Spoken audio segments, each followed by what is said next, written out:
오늘도 굉장히 좀 정신없는 그런 장이 펼쳐졌습니다. 오늘은 대외적인 이슈도 굉장히 많았던 것 같아요. 그래서 그런 이슈들이 시장에 영향을 주는 하루였습니다. 근데 또 좀 아쉬운 부분도 있어요. 오늘은 장 초반은 좋았거든요. 일단 낙폭과대주들이 움직였고 로봇주가 재반등을 보이면서 2차전지주가 LG 엔솔의 호재를 기반으로 상승하는 모습이 나왔기 때문에 상당히 이제 좋은 시장이 좀 예상됐고, 그러니까 여기서 좋은 시장이라는 것은 그동안의 쏠림이 좀 완화되고 상대적으로 2차나 3차로 움직일 만한 종목들이 움직일 수 있었던 그런 시장이었다라고 생각을 합니다. 근데 장중에 대외적인 리스크 때문에 좀 흔들린 것 같아요. 이 부분에 대해서는 뒤에 가서 조금 더 말씀을 한번 드릴게요. 자, 거시적인 이슈가 많기 때문에 또 개별 이슈도 많아요. 빠르게 체크해 보겠습니다. 자, 우선 이란 전쟁 종전 기대감이 약화가 됐어요. 근데 약화가 된 것은 일단 장중 기준입니다. 장 마감 시점에서는 또 종전 기대감이 강화가 됐어요. 그래서 굉장히 이제 좀 엇갈리는 그런 모습이 나왔는데, 미국이 이란의 군사시설을 추가 공습했다라는 이슈가 있었습니다. 근데 이걸 좀 깊게 들여다보니까 그러니까 전면적인 교전이나 이런 부분은 아니었던 것 같아요. 약간의 오해성이 있었던 부분도 있는 것 같고, 그래서 이란도 미국도 현재 시점에서 이제 전쟁이 악화된다 이런 식으로 표현하는 건 아닌 것 같고요. 이란은 미국에 계속해서 종전에 대한 조건들을 제시하고 있는 상황입니다. 요걸 미국이 받을지 아닐지는 모르지만 이런 논쟁들이 있다는 것 자체가 전쟁이 확산되는 것보다는 지금 종전 과정에서의 노이즈다 이렇게 보시면 될 것 같고, 결국 지금 종전으로 가는지 아니면 다시 전쟁으로 가는지는 유가가 말해줍니다. 네, 국제 유가가 하향 안정이 되는 기조로 간다면 종전 쪽으로 베팅하는 거고, 그렇지 않다면 또 확전에 대한 리스크가 강해지는 거니까 유가를 통해서 힌트를 찾아볼 수 있을 것 같고요. 또 반도체 빅2는 단기 기술적 부담을 좀 소화하는 그런 구간이었다라고 생각을 합니다. 그래서 장중에 차익 실현 매물도 나오고 전쟁 리스크도 나오고, 그다음에 이따가 살펴볼 금통위 이슈도 나오고, 굉장히 이제 많은 것들이 복합적으로 반영이 됐었다 이렇게 이제 보이는데, 단기적으로 많이 올랐기 때문에 어떻게 보면 또 건전한 조정이다 이렇게 말씀드릴 수도 있을 것 같고요. 하이닉스는 역시 강력한 저력을 보여줬어요. 그러니까 지금까지 하이닉스가 견인된 게 메모리 모멘텀이었는데, 현재 시점에서 메모리 모멘텀이 소진되지 않았기 때문에 강한 흐름을 꾸준히 이어가고 있다라고 볼 수 있을 것 같습니다. 자, 개별 종목의 이슈도 눈에 띄는 것들이 있었는데요. 일단 LG 디스플레이가 글라스 인터포저 기술의 점검에 착수했다라는 소식이 있었습니다. 유리기판 관련주는 언제든지 부각될 수 있는데, 이제 글라스 인터포저라고 하면 유리기판이죠. 제가 한두 번 정도 설명을 드렸었는데, 그 AI 데이터 센터의 기판 구조를 보면 모든 기판이 다 그렇지는 않지만 대략적으로 이런 구조입니다. 맨 바닥에 MLB, 고다층 기판이죠. 대표적으로 이수페타시스가 합니다. 그 위에 FCBGA, 플립칩 볼그리드 어레이 기판입니다. 삼성전기나 LG이노텍, 대덕전자, 이런 기업들이 합니다. 특히 삼성전기가 잘하죠. 그리고 그 칩 위에 실리콘 인터포저, TSMC나 삼성 파운드리에서 합니다. 그리고 그 위에 GPU나 HBM입니다. 그래서 MLB, 그 위에 FCBGA, 그 위에 실리콘 인터포저, 그 위에 GPU나 HBM이에요. 그럼 여기서 말하는 글라스 인터포저는 뭐예요? 실리콘 인터포저를 대체하겠다는 겁니다. 그러니까 FCBGA 위에 있는 실리콘 인터포저를 유리로 한번 바꿔보겠다라는 겁니다. LG 디스플레이는 대면적 유리 관련된 관리 기술들을 많이 가지고 있죠. 그래서 그 부분을 도입할 수도 있지 않을까 이런 기대감이 있어요. 그래서 장초배는 굉장히 크게 이제 튀어 올랐는데 시장이 무너지면서 상승폭을 많이 반납했습니다. 앞으로 LG 디스플레이가 요 반도체 밸류 체인에 좀 들어갈 수 있을지 눈여겨볼 만한 내용인 것 같아요. 또 네이버가 오늘 너무 아쉽죠. 오늘 시장이 안 무너졌으면 오늘이 저는 가는 날이었던 것 같긴 해요. 장중에 5% 이상까지 상승을 했는데, 그래서 이제 드디어 네이버 가는 날이다. 네이버 물어보시는 분들 너무 많아서 제가 똑같은 말을 계속하고 있었는데 드디어 반등한다 했는데 시장 때문에 조금 무너졌습니다. 근데 긍정적인 이슈는 있었어요. 포털 점유율 80%를 탈환했다. 80%를 점유한다는 건 정말 엄청나거든요. 그러니까 글로벌적으로 대부분 1위 포털은 구글이에요. 대부분. 일부 사회주의나 이런 국가들 제외하고는. 근데 국내에서는 구글이 점유율을 40~50%까지도 올렸는데 지금 20% 이하로 떨어졌고 네이버가 다시 치고 올라갑니다.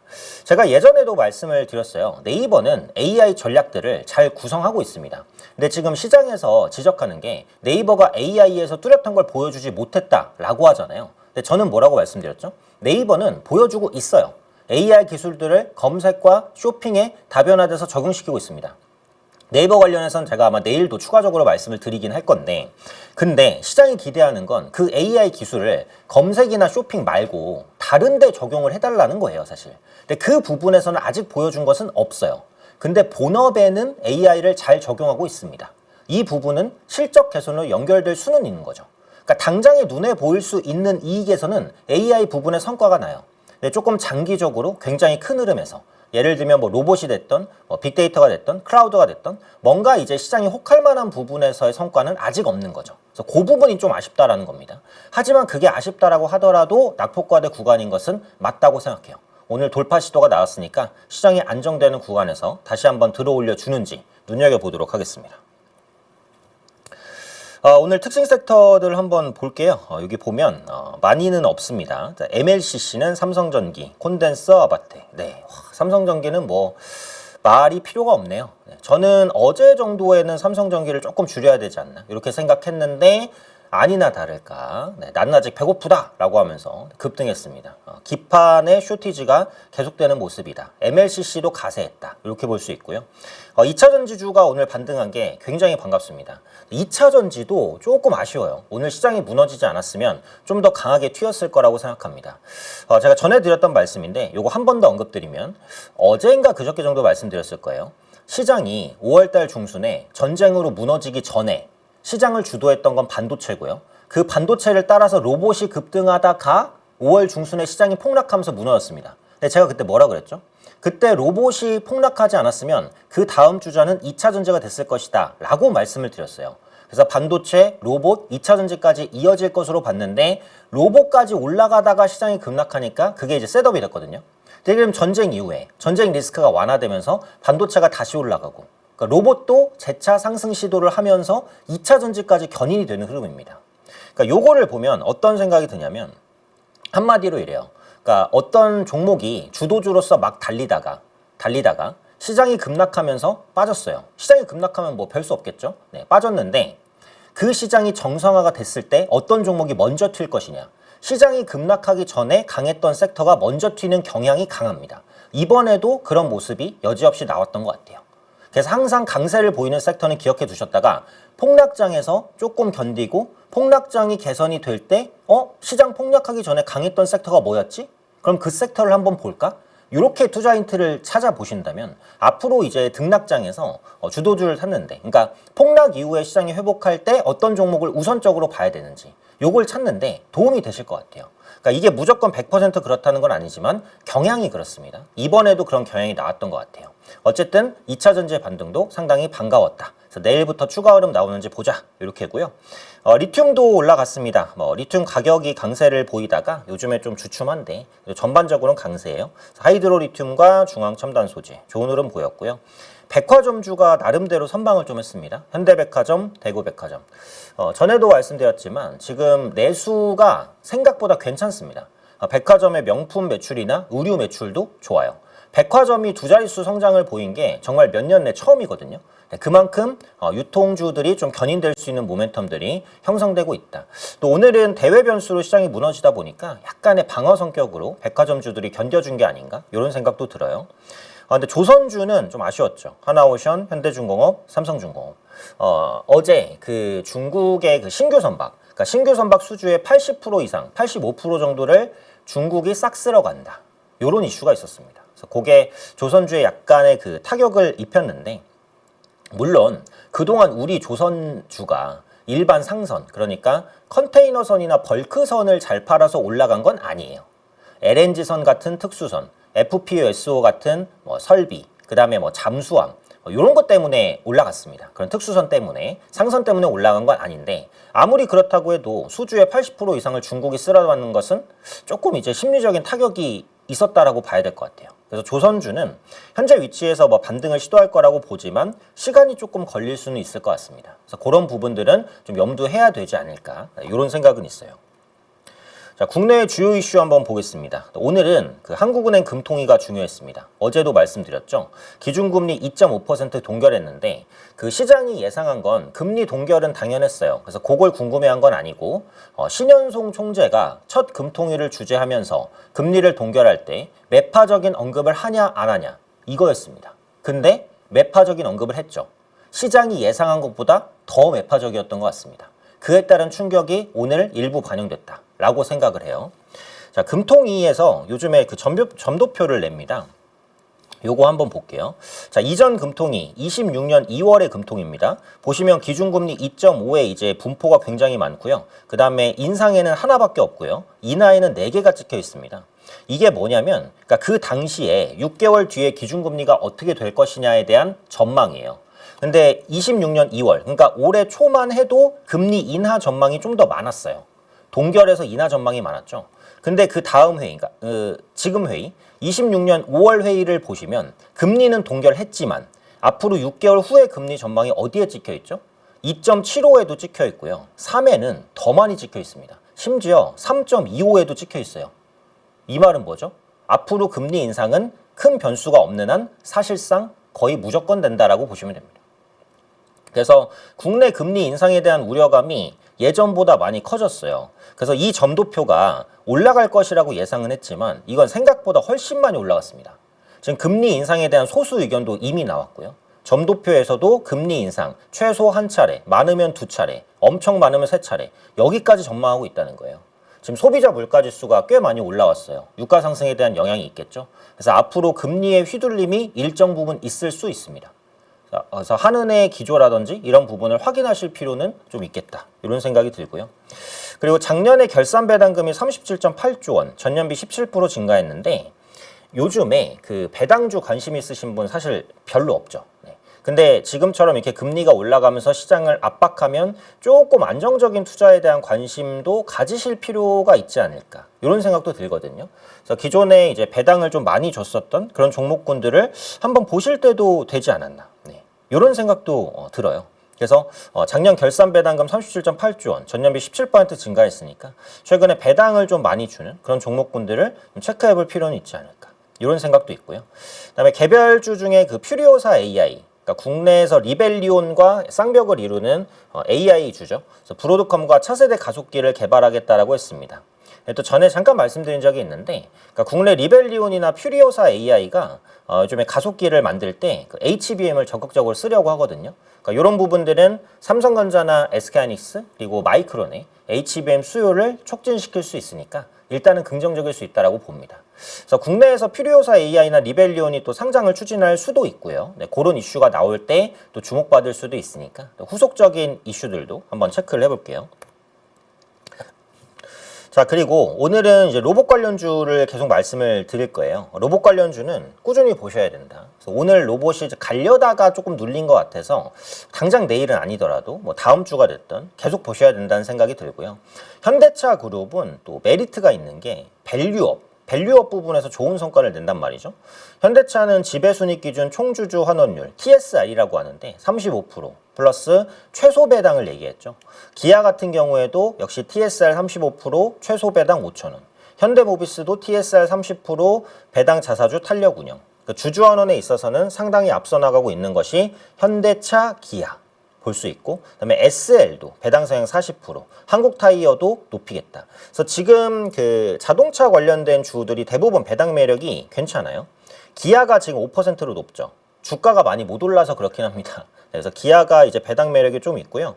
그다음에 SL 같은 경우도 5.3%, S&T 모티브 그리고 한국 타이어 이런 기업들이 4% 이상의 이제 그 배당을 좀 줄 것으로 보여지고 있어요. 그래서 이런 부분들에 대한 내용들을 체크를 하시면 될 것 같고, 배당주에 대한 관심이 있으시면 자동차주 혹은 자동차 부품주, 타이어주 여기까지도 관심을 확장시킬 수 있지 않을까 이렇게 생각이 됩니다. 자, 그리고 그 미국이 어쨌든 휴머노이드 파트너로 한국을 선택할 수밖에 없다 라는 내용인데, 한국은 대만, 일본, 독일과 같은 미국의 제조국 파트너 역할인데 일본과 독일보다는 한국이 확실히 제조에서는 우위에 있다라고 보거든요.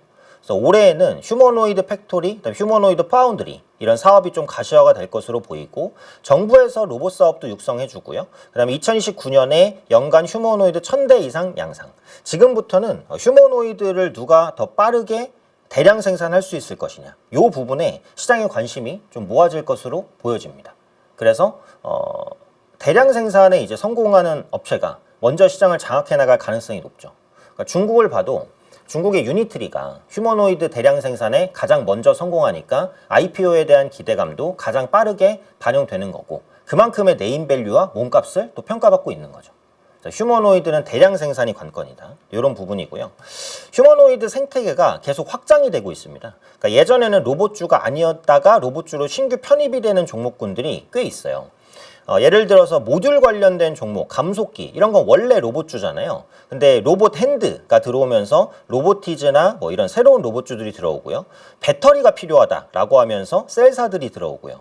그 다음에 온디바이스 AI도 필요하다. 그래서 리벨리온 같은 종목이 들어오고 카메라도 필요하다. 그래서 삼성전기, LG이노텍 계속해서 확장이 됩니다. 그래서 최근에 이제 확장되는 종목 중에 특이 종목은 LG 디스플레이. LG 디스플레이가 POLED라고 해서 그 로봇 앞면에 들어가는 디스플레이, 곡성형 디스플레이를 공급한다는 말씀을 드렸죠. 그래서 LG 디스플레이도 로봇 밸류체인에 들어갔고요. 그 다음에 조선주도 로봇 밸류체인에 들어갔습니다. 네, 건조 능력을 바탕으로 시너지를 낼 수 있죠. 포스코홀딩스도 마찬가지. LG전자는 뭐 말할 필요도 없고 계속 말씀드렸죠. KG스틸 같은 개별 철강주들도 들어가고 있습니다. 그래서 지금 로봇을 계속해서 이제 확장시키는, 그러니까 지금 말씀드리는 건 이제 수요 기업이기는 한데 요게 로봇의 공급 역할까지도 같이 할 수 있는 기업이기는 하거든요. 네, 그래서 로봇주가 확장되고 있으니까 어디로 로봇주가 확장되었는지를 눈여겨보시면서 그동안 로봇주가 아니었지만 로봇주로 분류될 수 있는 신규 종목군들을 꾸준히 보자라는 말씀이죠. 제가 예전에 뭐 지나가는 말로 이제 카메라 관련주가 로봇 관련된 밸류체인에 들어갈 수 있지 않을까 생각한다 라는 말씀을 드렸어요. 근데 대장인 삼성전기랑 LG이노텍은 카메라 대장이긴 한데 지금 기판 때문에 너무 날아가 있으니까 요걸 카메라 모멘텀으로 신규 매수하기는 조금 어렵고요. 시장에 상장되어 있는 카메라 관련된 종목 중에서 실적이 좀 견고하게 나오거나 이런 종목군들은 밸류체인 포함 가능성이 있으니까 한번 체크해 보시면 좋지 않을까 이런 생각도 있습니다. 자, 계속해서 말씀드리는 건 누가 휴머노이드를 대량으로 빨리 생산할 수 있을 것이냐 그 부분이라고 생각을 하는데요. 지금 24년과 25년 자료입니다. 그러니까 작년까지죠. 작년까지 보면 에지봇이 엄청난 성장을 거뒀고요. 그다음에 말씀드렸던 유니트리가 24년에는 800대 정도를 만들었잖아요. 휴머노이드를. 근데 25년에는 4,200대. 엄청납니다. 4-5배 성장을 했고요. 유비테크도 4배 정도 성장을 했습니다. 그리고 익숙하실 만한 이제 피규어 3배 정도 성장했고요. 어질리티 3배 성장, 테슬라 옵티머스 3배 정도, 기타 다른 기업들 2-3배 정도 성장을 했습니다. 그러면 지금 24년에서 25년까지 이렇게까지 높였잖아요. 크게. 이렇게 높였으니까 26년에는 더 크게 이 그래프가 갈 겁니다. 로봇 대량 생산 시대가 제대로 오는 거고 여기에는 지금 포함되어 있지 않지만 보스턴 다이내믹스의 아틀라스를 여기 차트에 넣는다면 그 그래프가 어디까지 크게 급등할 수 있을 것인지에 따라서 밸류가 달라질 수 있겠죠. 그래서 휴머노이드 출하량이 올해는 정말 큰 퀀텀 점프를 볼 수 있을 것이다. 이렇게 보고요. 휴머노이드 기업들의 최대 캐파를 보면 유비테크보단 유니트리, 그 다음에 에지봇, 피규어 AI, 테슬라까지 캐파는 테슬라가 가장 높습니다. 제가 전에 뭘로 말씀을 드렸냐면 여기는 이제 현대차 그룹은 빠져 있는 거죠. 보시면 자동차 공장과 로봇 공정이 비슷한 부분이 많다. 그래서 기존의 자동차 공장을 가지고 있으면 거기서 휴머노이드를 만들 때 상당한 효과를 볼 수 있다는 말씀을 드렸어요. 그래서 기업들의 캐파를 봐도 테슬라가 캐파가 높고 현대차 같은 경우에도 로봇 공장으로 변환하거나 응용할 수 있는 부분들이 분명히 있을 겁니다. 그래서 그 부분이 확장될 때 보스턴 다이내믹스의 경쟁력은 꾸준히 또 향상이 되겠죠. 로봇주에 대한 관심이 필요하다라는 말씀은 계속해서 좀 드릴 수밖에 없을 것 같아요. 자, 그리고 넥스트레이드에서 움직이는 종목들 한번 보도록 하겠습니다. 넥스트레이드에서 애경산업이 가장 눈에 띄는데요. 요거 보셨나요? 그 탈모 완화 소재 발굴이었나요? 네, 그 이슈 때문에 올라갔습니다. 이게 탈모를 개선해준다. 이런 이슈 나오면 일단 한번 급등하고 보죠. 네, 사람들이 너무 원하는 분야니까. 그래서 시세 연속성이 있을지는 좀 지켜봐야 될 것 같고. 클로봇이 그 반도체 공장 로봇 납품 이슈가 있었어요. 그래서 보시면은 클로봇, 그 다음에 LG전자, 그리고 로보스타 일부 로봇주들이 일단 넥스트레이드에서 좀 올라옵니다. 그래서 오늘 가려고 했던 로봇이 좀 못 갔는데 내일 시장이 좀 안정되면 로봇주들이 다시 한번 좀 달릴 수 있는 계기가 마련되지 않을까. 이 정도의 생각은 있고요. 양자 관련된 종목이 이제 조정받았다가 다시 한번 좀 올라오고 KMW 통신 장비주 좀 올라옵니다. 6월 2일이죠. 미국의 주파수 경매가 예정돼 있습니다. 그래서 과거에도 보시면 국내도 그렇고 미국도 그렇고 주파수 경매 전후로 이제 통신 장비에 대한 그 발주가 엄청나게 크게 늘어나기는 했거든요. 그래서 KMW가 그 수혜를 또 직접적으로 받을 수 있는 종목이기 때문에 기술적인 부담이 살짝 있다고 보여집니다만 그래도 주파수 경매 전후로는 좀 수급이 들어올 가능성도 있다라고 보니까 그 부분까지도 한번 참고해 보시면 좋을 것 같습니다. 현재 우리 자본시장은 그 어느 때보다 급격한 전환기를 지나고 있습니다. 차기 연준 의장 케빈 워시의 취임, 금리와 증시의 불확실성, 전쟁으로 요동치는 글로벌 자본의 흐름까지 지금 시장은 고점 차익 실현을 노리는 롱과 숏의 잔인한 전쟁터입니다. 돈의 흐름을 공부하지 않고 제대로 투자하는 법을 배우지 않는다면 그 결과는 극명하게 갈릴 것입니다. 이제 투자에서 공부는 선택이 아닙니다. 생존입니다. 주도 섹터를 선점하는 방법부터 기업의 실질적 가치를 분석하는 기준, 차트 기반의 매매 원칙 수립까지 즉시 강력한 무기가 되는 저만의 노하우를 모두 쏟아붓겠습니다. 이 거대한 소용돌이 속에서 진짜 살아남을 주도 섹터와 실질적 기업 가치가 천금을 결정할 것입니다. 이번 6월 실전에 더 강한 투자를 통해 대전환기의 승자가 되시기 바랍니다.